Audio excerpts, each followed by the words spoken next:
नमस्कार है। मैं आज फिर से आपके पास आई हूँ। मैंने इस बेसिक की सीरीज स्टार्ट कर दी है और उसमें मैंने सबसे पहले लिया है टेंसेस। हम टेंसेस के बारे में ऑलरेडी एक लेक्चर दे चुकी हूँ मैं। उसमें मैंने आपको टेंसेस के यूजेस, टेंसेस कितने प्रकार के होते हैं और कितने उनकी सब कैटेगरीज होती हैं, वो सब कुछ मैं आपको बता चुकी हूँ। अगर आपने मेरा वो वीडियो नहीं देखा है तो कोई बात नहीं, मैं उसे डिस्क्रिप्शन लिस्ट में प्रोवाइड कर दूँगी। वहाँ पर आप डायरेक्ट लिंक पर क्लिक कर मेरे इस वीडियो को पहले देख सकते हैं। तो चलिए अब हम बात कर लेते हैं आगे टेंसेस की सीरीज के बारे में। तो टेंसेस में सबसे पहले मैं बताऊंगी आपको प्रेजेंट टेंस के बारे में।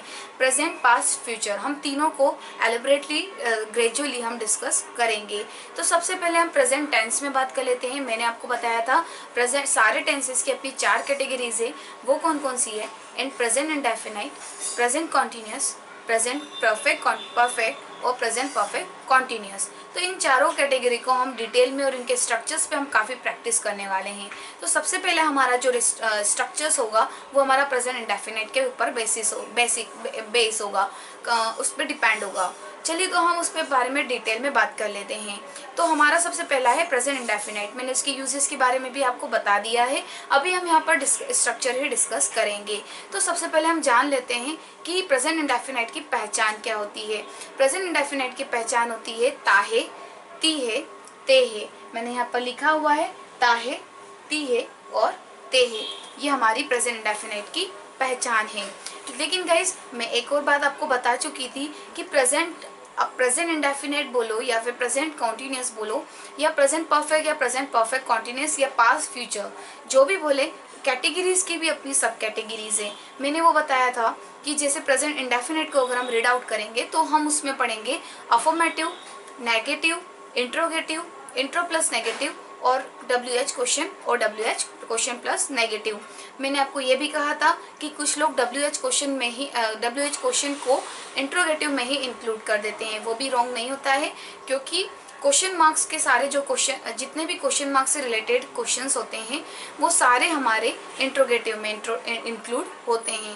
तो चलिए हम इसके बारे में एक एक करके डिस्कस कर लेते हैं। सबसे पहले हम हमारी अफर्मेटिव कैटेगरी को डिस्कस करते हैं, उसके बाद हम नेगेटिव उसके और इंट्रोगेटिव और सारे कैटेगरी को डिटेल में डिस्कस करेंगे और उस पर प्रैक्टिस भी काफ़ी करेंगे। तो चलिए सबसे पहले जान लेते हैं कि प्रेजेंट अफर्मेटिव में हमारी जो प्रेजेंट इंडेफिनिट के अफर्मेटिव में उसकी पहचान और उसको किस तरीके से उसका स्ट्रक्चर रहेगा। तो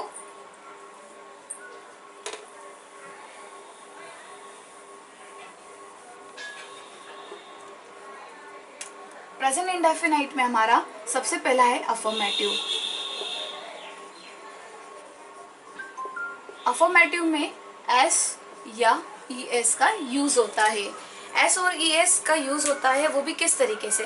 अब हम कैसे पहचानेंगे कि एस किसके साथ यूज होगा और ES किसके साथ यूज नहीं होगा। तो एस और ES हमारा ही, शी, इट और कोई भी नाम, इसके साथ हमारा एस और ES यूज होगा।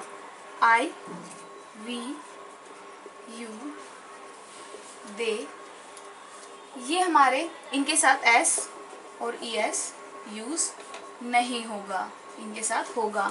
तो अभी तो हमने सब्जेक्ट के बारे में जान लिया कि सब्जेक्ट के साथ एस या ES, कौन कौन से सब्जेक्ट के साथ एस और ES का यूज होगा और कौन से सब्जेक्ट के साथ एस और ES का यूज नहीं होगा।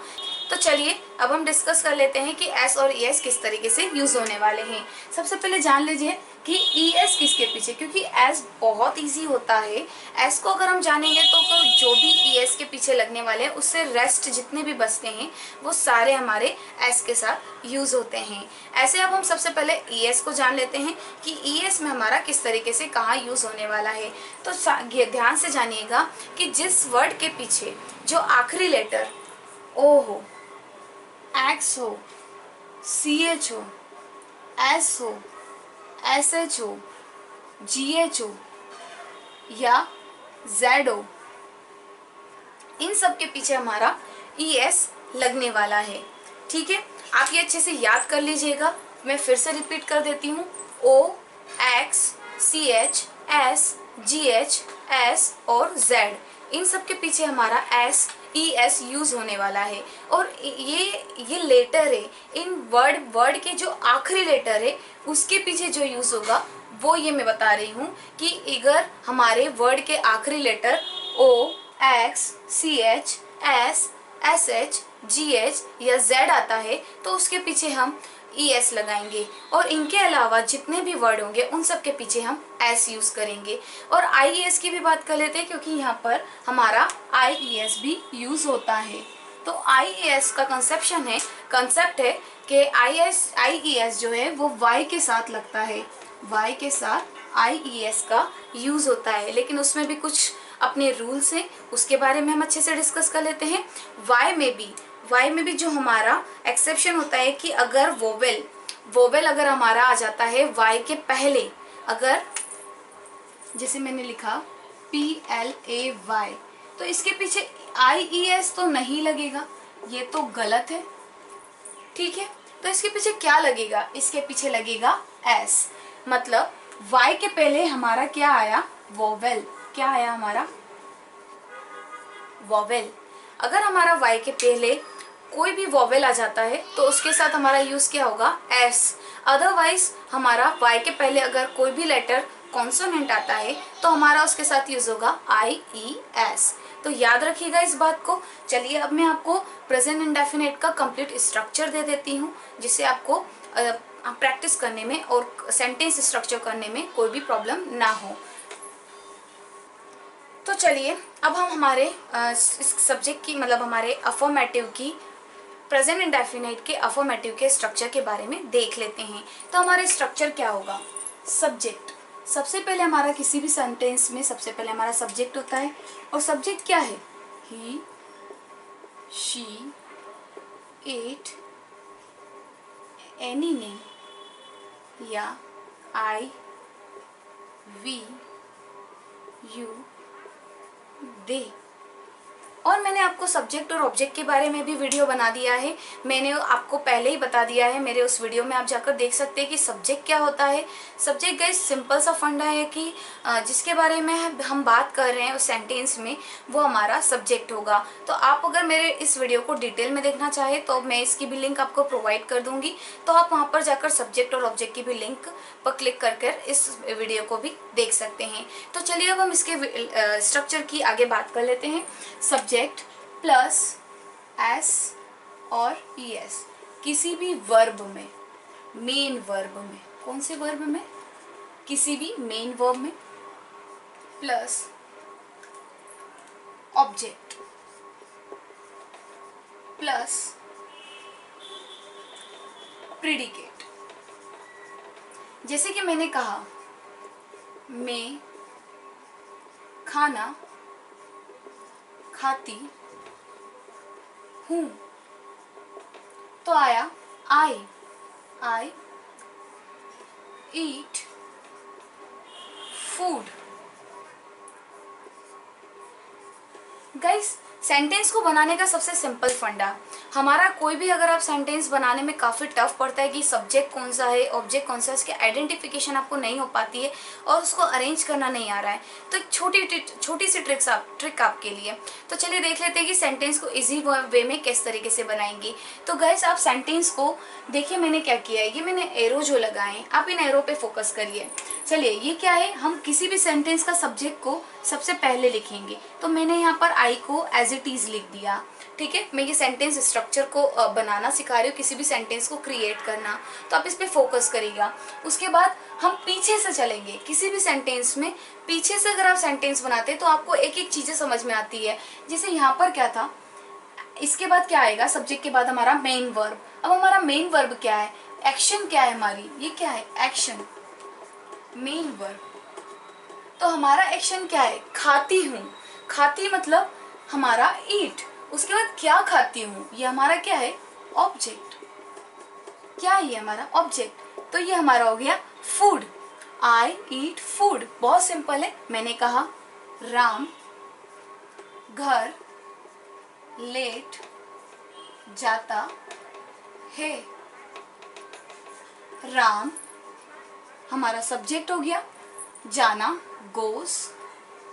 ईएस क्यों लगा, ओ आया है ईएस लगेगा, और अभी मैंने बताया कि हमारा जो किसी भी नाम या ही शी इट आएगा, ये इनके सिंगुलर सब्जेक्ट के पीछे क्या लगेगा, हमारा एस या ई एस। और ई एस क्यों लगाया, क्योंकि ओ आया हुआ है हमारा आखिरी वर्ड, हमारा आखिरी लेटर वर्ड के अंदर।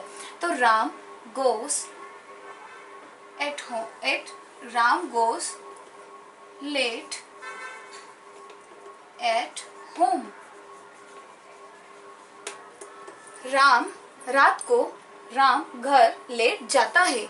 तो लेट हमारा क्या हो गया यहाँ पर कि एम्फेसाइज कर रहा है ऑब्जेक्ट को कि किस टाइम पे और किस समय पे जाता है, तो लेट जाता है। और ये हमारा ऑब्जेक्ट हो गया। देखिए पीछे से चला है फिर से सेंटेंस, ये देखिए एक एक वर्ड को मैंने पीछे लिखा हुआ है। आप अभी इस एड और इनके प्रपोजिशन पे ध्यान मत दीजिए, ये प्रपोजिशन है। मैं आपको अभी हमारे जो पार्ट्स ऑफ स्पीच होंगे उसमें मैं आपको एक एक करके प्रपोजिशन भी बताऊंगी, तो आप इस पे बिल्कुल फोकस मत करिएगा। अभी आप सिर्फ इसी पे फोकस करिए कि सेंटेंस किस तरीके से बनाए जाएंगे और उसके किस तरीके से यूज होंगे। तो चलिए अभी हमने अफर्मेटिव कैटेगरी की तो बात कर ली। अब इसके बाद अगर हम कोई नेगेटिव सेंटेंस आता है तो उसको कैसे बनाएंगे। अफर्मेटिव इनडेफिनाइट की कैटेगरी में तातीते आया है, लेकिन वो सेंटेंस अगर नेगेटिव में है तो हम उसको किस तरीके से बनाएंगे, तो उस पर हम ध्यान देते हैं। तो मैंने अभी आपको कहा कि अफर्मेटिव में हम हमारा एस और ई एस यूज़ करेंगे।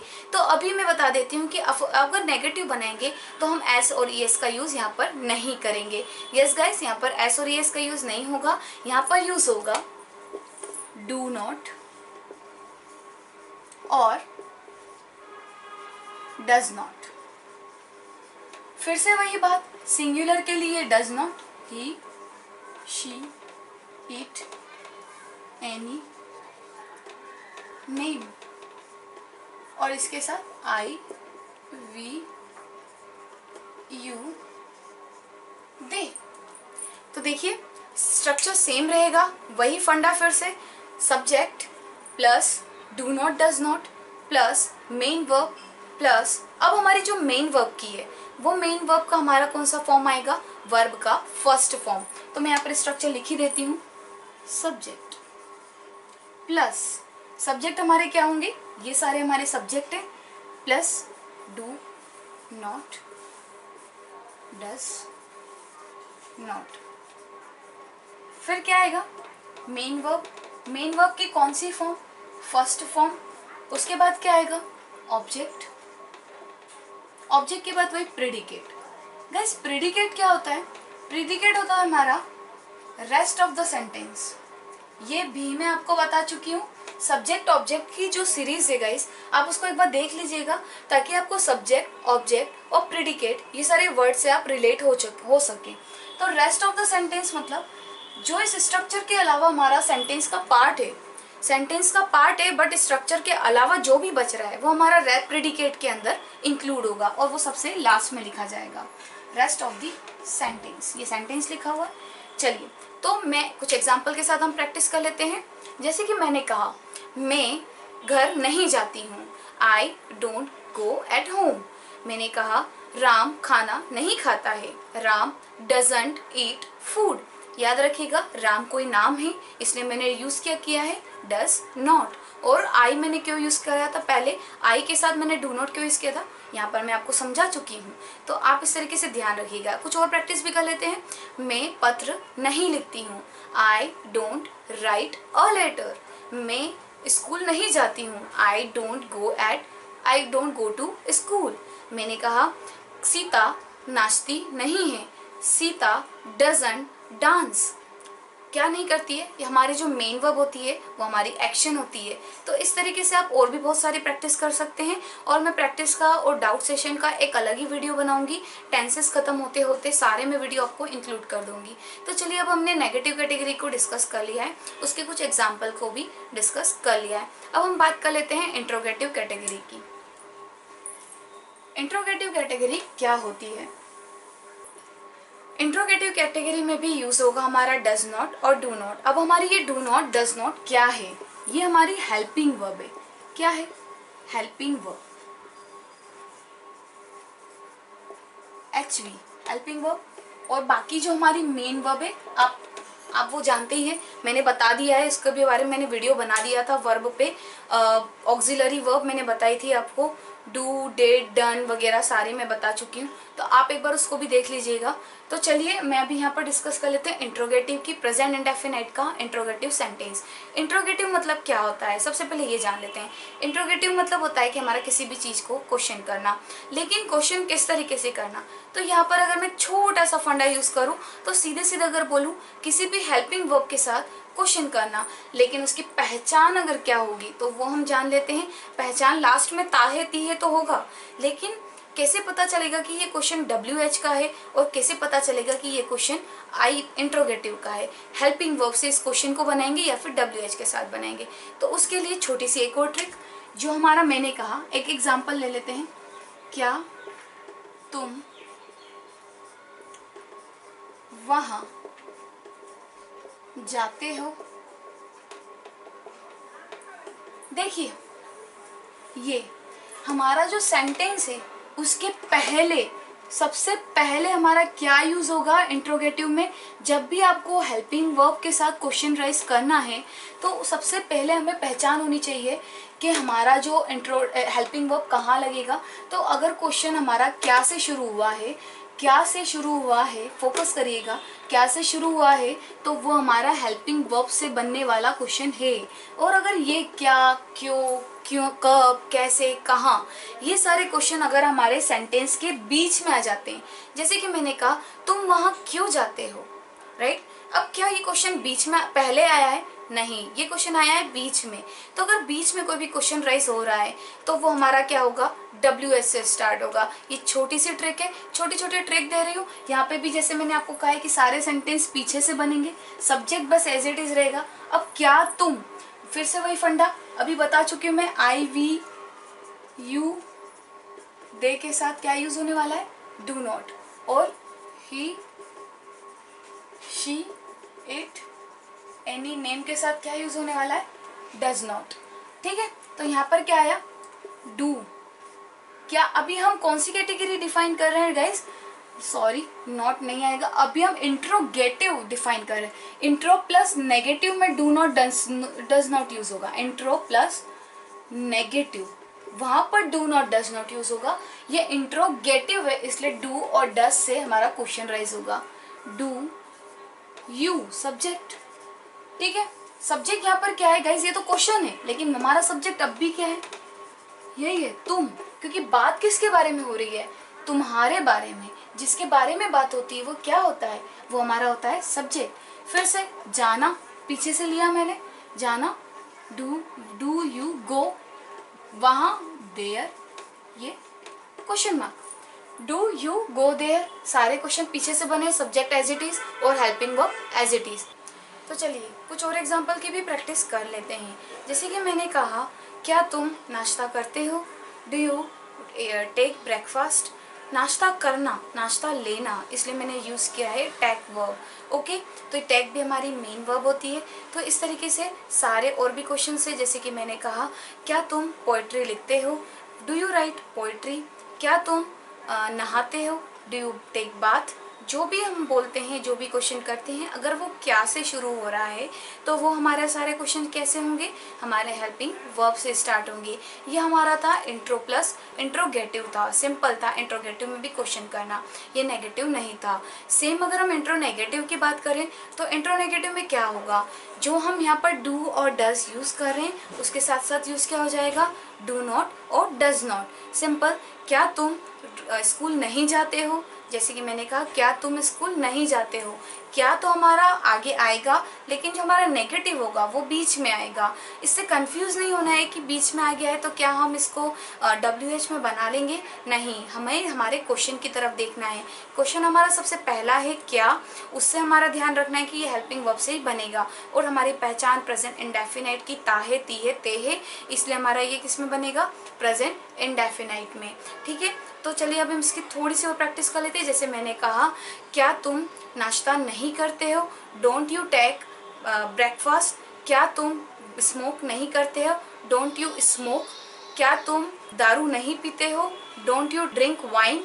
ठीक है, इस तरीके से आप जो भी बोलेंगे क्वेश्चन फॉर्म में फर्स्ट आगे बोलेंगे लेकिन नेगेटिव होगा तो हमारा यूज़ क्या होगा, डज नॉट और डू नॉट। अगर कोई नाम लिया तो मैंने कहा जैसे सीता नाचती नहीं है, ये तो हमारा सिंपल हो गया नेगेटिव में। लेकिन अब हम बात करेंगे इंट्रोनेगेटिव की। मैंने पूछा क्या सीता नहीं नाचती है, तो हम जैसे क्या बोलेंगे हम इसको, डजंट, डज नॉट या फिर डजंट। शॉर्ट होता है डू नॉट का डोंट, डजंट, डज नॉट का होता है डजंट।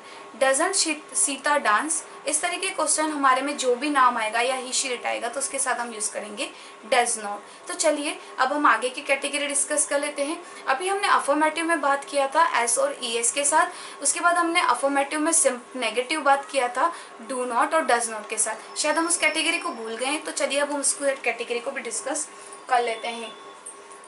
हमारी सबसे पहले कैटेगरी थी अफर्मेटिव। अफर्मेटिव में मैंने बोला था एस और ई एस, उसके बाद मैंने बोला है डू नॉट और डज नॉट के साथ नेगेटिव बनाएंगे सिंपल को, सिंपल स्टेटमेंट को ही, किसी भी बात को। जैसे मैंने कहा कि मैं वहाँ नहीं जाती हूँ, आई डोंट गो देयर, मैं ये नहीं करती हूँ, आई डोंट डू दिस। जो भी आप करते हैं उसके डू नॉट और डज नॉट के साथ। डू नॉट किसके साथ यूज होगा guys, I we you they के साथ, does not he she it any name के साथ। तो चलिए अब हम इस कैटेगरी को भी कंप्लीट कर चुके हैं। अभी तक हमारी प्रेजेंट इंडेफिनेट की अफर्मेटिव, अफर्मेटिव में नेगेटिव और उसके बाद नेगेटिव, उसके बाद इंट्रोगेटिव, इंट्रोगेटिव प्लस नेगेटिव। अब हम बात कर लेते हैं डब्ल्यू एच। तो सबसे पहले तो डब्ल्यू एच फैमिली से आप इंट्रोड्यूस कर लीजिए अपने आप को कि डब्ल्यू एच फैमिली में आते कौन कौन से हैं।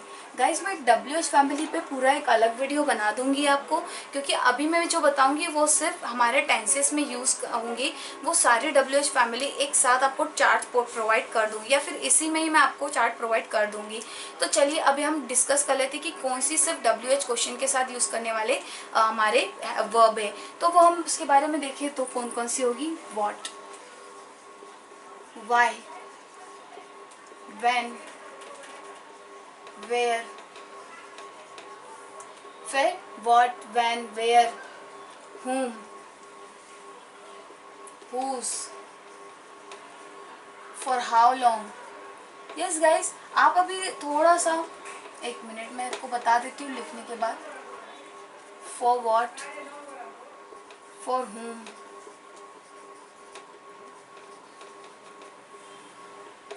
for whom, to whom। और भी बहुत सारे हैं गाइस, बहुत सारे। मैं आपको पूरा चार्ट प्रोवाइड करूंगी, आप उसमें देख लीजिएगा, सारी लिस्ट आपको दे दूंगी। यहाँ पर लिखना इतना बहुत ज़्यादा टाइम लग जाएगा लिखने में, क्योंकि वो चार्ट काफ़ी बड़ा है। आप उसको अच्छे से पढ़ लीजिएगा और समझ लीजिएगा। तो और मैंने जो छोटी छोटी ट्रिक्स बताई है उसको याद रखिएगा।